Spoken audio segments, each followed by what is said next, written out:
Fernando me quitó el pase de abordar directamente de las manos en pleno corredor del aeropuerto internacional, señalando con un movimiento despectivo de cabeza hacia las puertas de salida automática, cual si yo fuese un estorbo en su camino. Me llamo Amalia, acabo de cumplir 72 años. Dediqué 45 años de mi vida a impartir clases de historia universal, y esa travesía representaba el gran anhelo de mi existencia.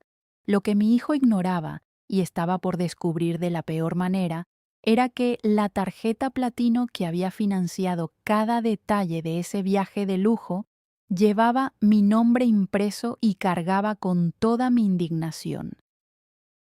Antes de seguir con el relato, te invito a suscribirte y dejarnos en los comentarios desde qué país nos sintonizas, pues nos fascina conocer el alcance de estos testimonios. Me había tomado casi 4 meses organizar aquella odisea. Sin exagerar, pasé semanas enteras garabateando en una libreta de espiral, consultando páginas de internet en la computadora de la casa y telefoneando a la agencia turística con la misma tenacidad con la que solía calificar cientos de exámenes. Deseaba que cada detalle, desde los vuelos hasta el hospedaje y las excursiones, rozara la perfección. Quería que la experiencia fuera irrepetible. Todo este plan germinó la mañana en que, finalmente, decidí vender aquel local comercial que mi difunto esposo, Carlos, me había heredado. Él falleció hace un lustro a causa de un infarto fulminante, dejándonos con la falsa ilusión de que nos sobraba tiempo para vivir. Los papeles de esa propiedad estuvieron acumulando polvo en un cajón durante 3 años, ya que deshacerme de ella se sentía como decirle adiós para siempre. Sin embargo, una mañana desperté con una claridad inusitada. Frente al espejo, comprendí que Carlos no trabajó toda su vida para que ese dinero se estancara. Lo hizo para que yo disfrutara. A pesar de haber enseñado a generaciones enteras sobre el Imperio Romano, Julio César, el majestuoso Coliseo y las aguas del río Tíber, con una pasión que despertaba a los alumnos más somnolientos, jamás había cruzado la frontera. Roma existía para mí únicamente en las enciclopedias y deseaba pisar sus calles antes de exhalar mi último aliento. Cuando compartí la noticia con Fernando durante la cena de Año Nuevo, mostrándole las reservas meticulosamente ordenadas, él esbozó una sonrisa que, en su momento, me llenó de ternura. Aceptó sin dudarlo. Su esposa, Lorena, cruzó con él una mirada cómplice que preferí ignorar. Una de esas miradas cargadas de palabras mudas. Estaba tan ilusionada que no presté atención. Pagué todo por adelantado. Asientos en clase ejecutiva, una suite con balcón hacia Villa Borghese y cenas en terrazas exclusivas. Utilicé esa tarjeta de crédito platino que el banco me había otorgado tras décadas de fidelidad financiera. No lo vi como un gasto frívolo, sino como la recompensa a una vida entera de sacrificios. Era la frontera entre sobrevivir y vivir plenamente. La madrugada del vuelo, mis ojos se abrieron a las 3:30 sin necesidad de despertador. Acomodé mi abrigo esmeralda, adquirido exclusivamente para esta aventura, sobre mi maleta azul marino. Verifiqué que mi pasaporte estuviera en su sitio al menos 5 veces y escribí en la primera hoja de mi diario: Amalia conquista Roma. Fernando y Lorena tocaron a mi puerta pasadas las 5 de la mañana. Ella entró sin quitarse sus enormes gafas oscuras, tecleando frenéticamente en su teléfono celular. Él tomó el control de mi equipaje sin molestarse en darme los buenos días. Sentí una punzada de tristeza en el pecho, pero la reprimí al instante. Era día de viaje y me negaba a arruinarlo. En la terminal, el entorno me resultó fascinante. El repiqueteo de las ruedas sobre la loseta brillante, los altavoces emitiendo anuncios en lenguas extranjeras y el inconfundible aroma a café mezclado con lociones caras me hicieron sentir profundamente viva. Observaba las pantallas de salidas con una sonrisa imborrable. Fue en la fila de facturación donde mi burbuja estalló. Fernando se giró hacia mí con un semblante completamente desconocido. No era su habitual impaciencia, sino una frialdad calculadora. Me extendió la mano exigiéndome el billete de embarque.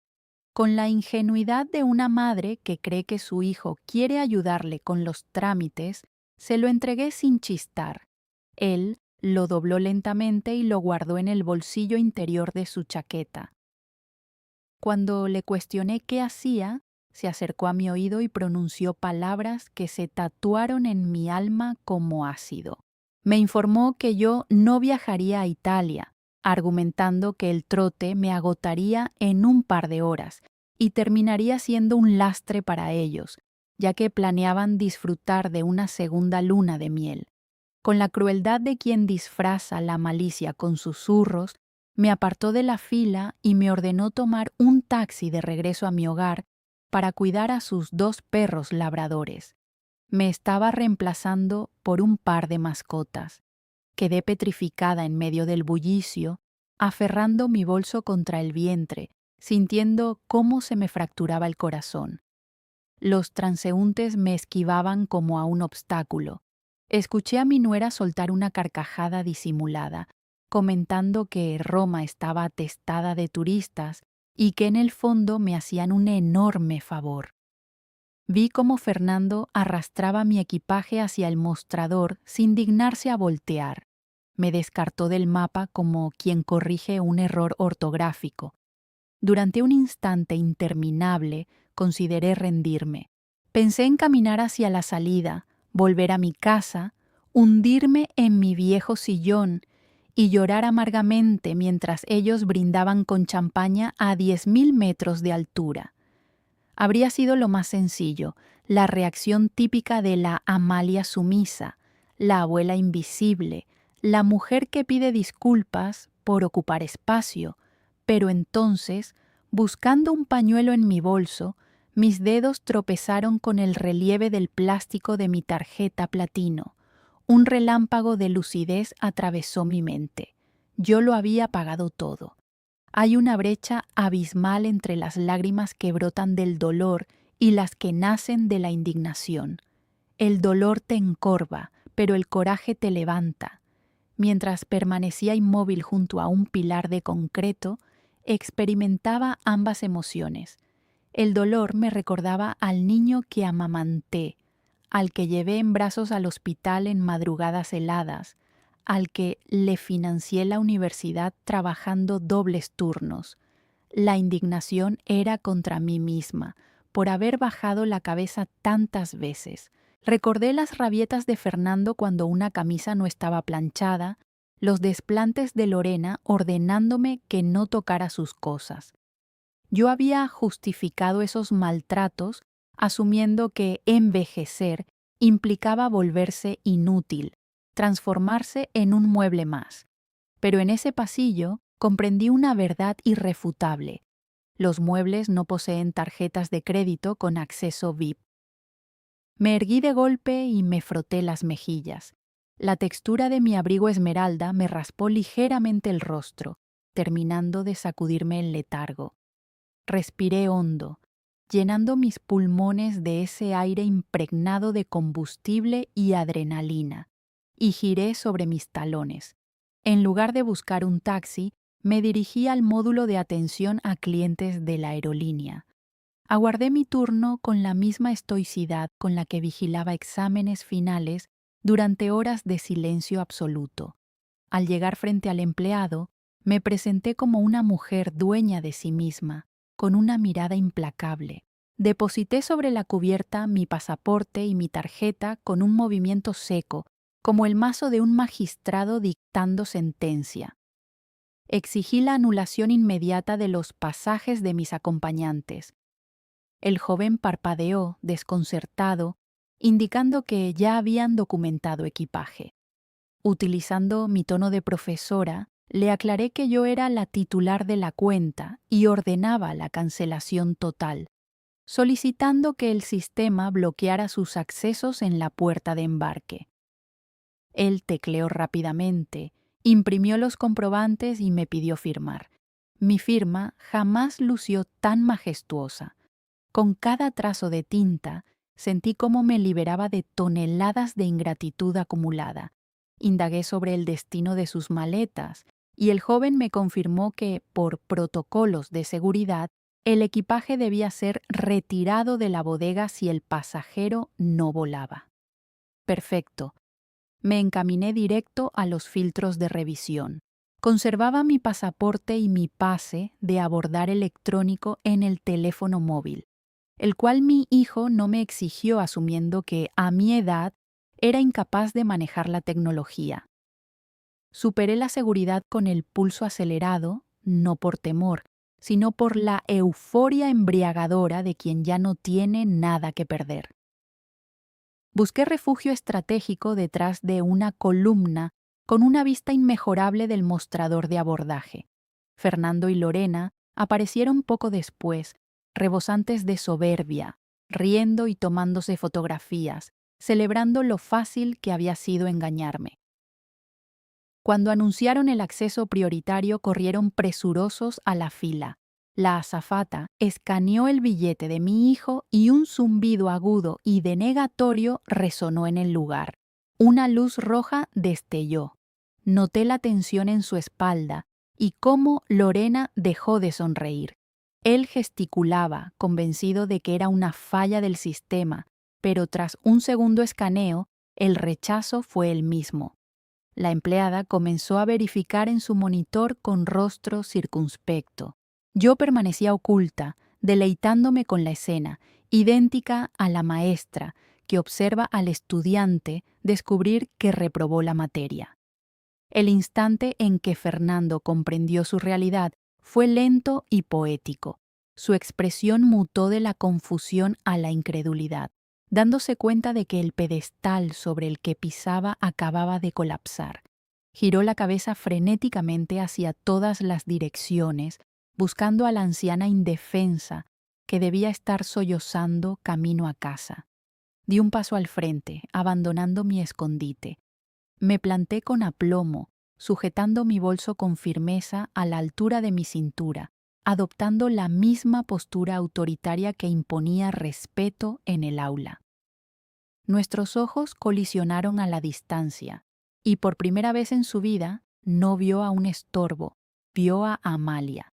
Sin alterar mi expresión, elevé mi teléfono despacio, exhibiendo mi código QR iluminado en verde brillante, y me despedí agitando los dedos con lentitud. Un adiós definitivo. El caos estalló a su alrededor. La azafata solicitó apoyo del personal de seguridad. Fernando perdió los estribos y avanzó hacia mí, vociferando y señalándome con agresividad como a una delincuente. Un oficial uniformado le cortó el paso. No retrocedí ni un milímetro. 4 décadas de docencia me enseñaron que mostrar debilidad cuando alguien intenta intimidarte es un error fatal. Mi hijo gritaba que yo era una anciana confundida, que había cancelado sus lugares por error, esperando que yo me intimidara frente al público y solucionara su problema. Le respondí con un silencio gélido. Cuando notó que el guardia no se movía y que su historia perdía credibilidad, aclaré ante los presentes con dicción perfecta que no existía ningún error. Yo era quien financiaba todo y había decidido revocar mis patrocinios. Decisión irrevocable. Lorena estalló en histeria. El maquillaje se le arruinó mientras reclamaba por sus maletas, sus vestidos caros y las reservas que estaban a mi nombre.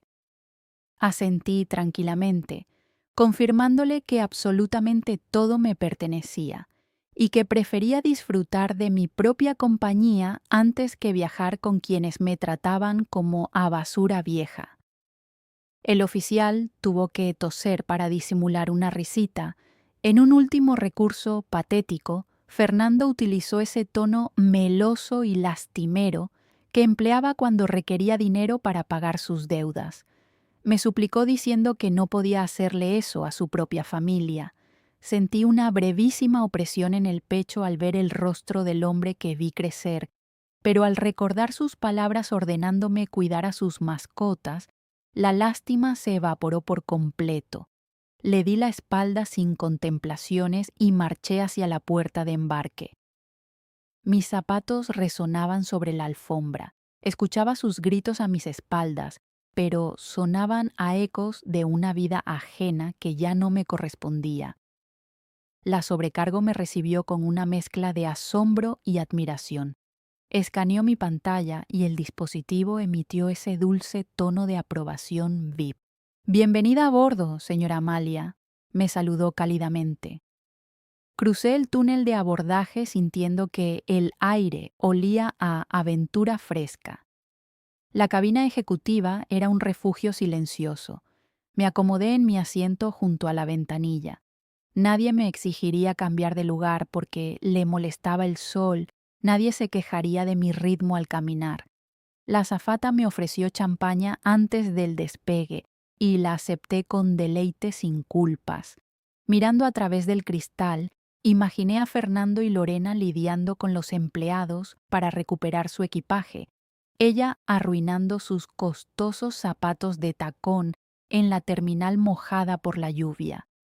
No sentí una maldad retorcida, sino una especie de paz clínica, la certeza de que la realidad finalmente había cobrado su cuota.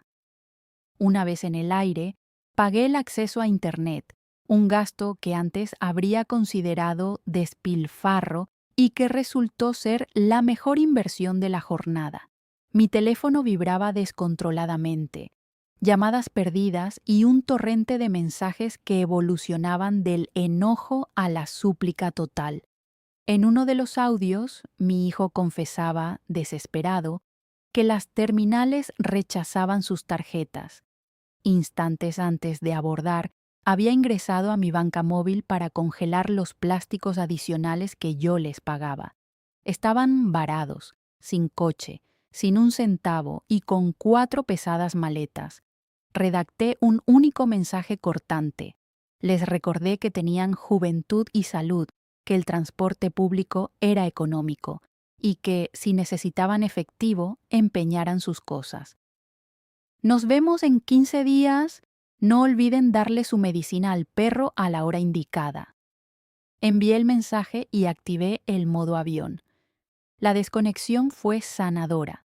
Durante el vuelo degusté un exquisito platillo con salsa cremosa. El pasajero a mi lado me comentó que mi semblante irradiaba una felicidad contagiosa. Me presenté simplemente como Amalia, viajera, ni viuda, ni madre, ni maestra. Devoré mi cena sabiendo que por primera vez nada de eso eran las obras de otros. Era mío, elegido por mí. Recliné mi asiento hasta convertirlo en una cama. Me cubrí con el edredón y cerré los ojos, no para dormir, sino para visualizar Roma. Me vi descendiendo del avión, tomando un auto hacia el corazón de Italia. Por primera vez, en mi guión personal, nadie me dictaba qué hacer. Dormí 8 horas de corrido, libre de mascotas escandalosas e hijos ingratos. Roma me recibió con un aroma a café recién molido y a piedra antigua acariciada por la lluvia matutina. Un olor honesto. El chofer del transporte privado me abrió la portezuela con una reverencia genuina, llamándome señora, con un inmenso respeto. Al ingresar al majestuoso vestíbulo de mi hotel, con sus inmensos candelabros, la antigua Amalia, insegura, intentó susurrarme que yo desentonaba en tanto lujo. La acallé de inmediato palpando mi tarjeta. Yo pertenecía a ese lugar.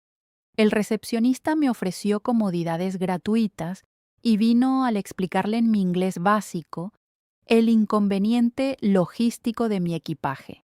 Mi habitación era un sueño, con ventanales que enmarcaban Villa Borghese.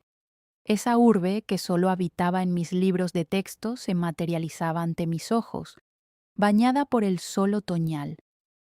Me senté al borde de la cama y rompí a llorar, no por humillación, sino en una purga emocional profunda. Lloré por mi difunto Carlos, que me proveyó esta libertad. Lloré por los años de servidumbre disfrazada de devoción y por la mujer que había enterrado en vida. Tras secarme las lágrimas con las finas toallas, desperté con un hambre feroz. Desayuné un auténtico capuchino y caminé hacia la vía Condotti. En lugar de buscar los tonos grises que nos vuelven invisibles a las mayores, me probé prendas atrevidas, un abrigo llamativo, pañuelos vibrantes. Mi reflejo me devolvió a una mujer radiante y pícara, hermosa gracias a sus años y no a pesar de ellos. Pasé mi tarjeta sin titubear. Caminando junto al río Tíber, entablé conversación con una joven turista llamada Juliette. Al resumirle mi escape, me calificó de valiente. Saboreé el elogio, respondiendo que la valentía a menudo florece cuando te arrebatan todo lo demás. Esa tarde subí al mirador sin hacer filas extenuantes. Elevando la mirada al horizonte romano, susurré: Carlos, por fin llegamos. Toda culpa maternal se disolvió en las alturas. Fernando era un hombre adulto, y yo ya no era el salvavidas de nadie. Los días subsiguientes transcurrieron con una ligereza que creí extinta.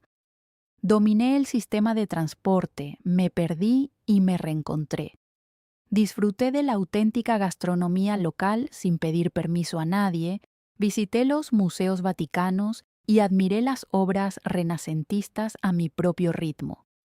Cada noche escribía en mi libreta, delineando un nuevo plan de vida. Decidí vender mi inmensa casa familiar, esa cárcel de comodidad donde cocinaba gratis mientras ellos miraban televisión. Compraría un espacio pequeño para mí, tomaría clases de arte y el capital restante nutriría un fondo sagrado para viajar. Fernando y Lorena serían bienvenidos solo bajo estrictas normas de urbanidad. Se acabaron los servicios de lavandería gratuitos y el financiamiento perpetuo. En mi última cena frente al Panteón, el camarero me obsequió unos chocolates, argumentando que mi vitalidad había inspirado a todo el personal. Caminé bajo el cielo estrellado, lista para enfrentar lo que me esperaba en México. La mujer humillada se había esfumado, la que regresaba sabía desenvolverse sola y reconocía que la verdadera vida apenas iniciaba. Me guiñé un ojo en el reflejo de un ventanal, clase magistral impartida. Aterricé en mi país natal en una mañana fresca y despejada. Al tocar tierra no sentí ansiedad, sino el aplomo de quien domina su terreno. Crucé migración luciendo mi resplandeciente abrigo y una gran sonrisa. En la zona de arribos me aguardaban Fernando y Lorena. Él proyectaba una mezcla de orgullo fracturado y arrepentimiento. Ella ya no usaba gafas para ocultarse, revelando una vergüenza genuina. Sostenían un ramo de rosas amarillas baratas. No me abalancé a abrazarlos ni fingí amnesia. Caminé hacia ellos a mi ritmo, aferrando mis bolsas europeas. Mi hijo comenzó a tartamudear un discurso torpe, una amalgama de justificaciones y disculpas vacías. Su esposa permaneció en silencio mirando sus zapatos. Lo dejé terminar su monólogo antes de hablar con calma absoluta. Toda mi ira había quedado sepultada en Europa. Les expresé que mi amor de madre era incondicional, pero que el amor no justificaba la servidumbre, que durante años me fui borrando lentamente hasta el día en que me arrebataron el vuelo y me señalaron la salida como a un estorbo molesto. Lo miré a los ojos, notando cómo la realidad finalmente fracturaba su egoísmo. No me interesaban sus lágrimas. Exigí que asimilaran que las reglas del juego habían cambiado drásticamente y que solo formarían parte de mi mundo si me ofrecían respeto genuino, no tolerancia condescendiente. Acepté las flores como un pequeño paso inicial. El trayecto a la casa transcurrió en un sepulcral silencio. Mientras miraba la ciudad por la ventana, mi mente ya organizaba las visitas a nuevos departamentos y revisaba mentalmente los vuelos hacia Praga que había curioseado. Al llegar, los perros se acercaron a olfatearme. Fui a mi habitación. Abrí mi diario en la página donde había escrito mi triunfo inicial y añadí: Amalia regresó, pero no para quedarse quieta. Escuché el ajetreo en la cocina. Por primera vez, ellos preparaban la cena por iniciativa propia. Me recosté en la cama y abrí la aplicación de viajes. Una oferta con destino a Praga parpadeaba en la pantalla. La antigua Amalia habría buscado excusas para no ir, pero la nueva deslizó el dedo confirmando la transacción y se fue a la ducha. He descubierto que la vida no hace pausas para que superemos nuestros temores. La existencia real es el avión despegando mientras aún te tiemblan las manos, es la champaña servida por alguien que reconoce tu valor. Tengo 72 años, impartí historia por décadas, pero la lección más monumental ha sido la mía propia, reiniciada en una sala de espera y coronada por un abrigo esmeralda. Clase terminada. Próximo destino, Praga. Si te encantó este relato, asegúrate de suscribirte y platícanos en los comentarios qué escena te dejó sin aliento. No olvides unirte como miembro para disfrutar de videos exclusivos. ¿Deseas que prepare una secuela o que traiga a la vida un nuevo testimonio? Te escucho.